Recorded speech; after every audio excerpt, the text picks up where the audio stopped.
How are you? Just bought myself a new car for the family, 2021 Dodge Durango RT.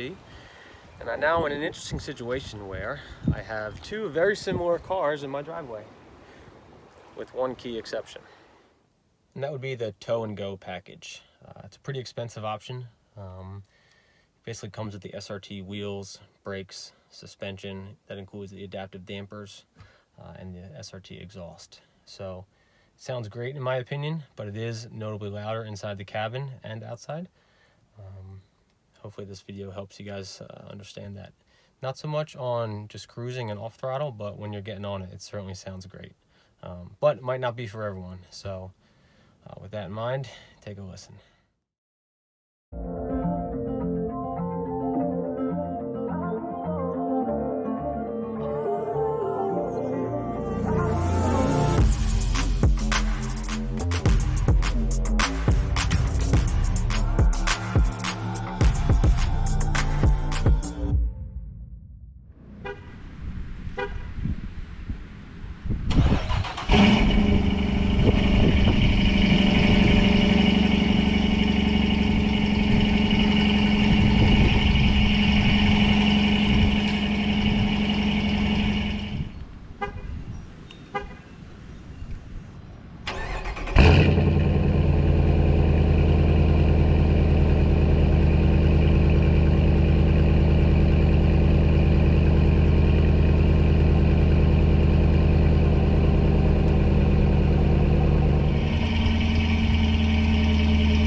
Alright guys, hope you enjoyed.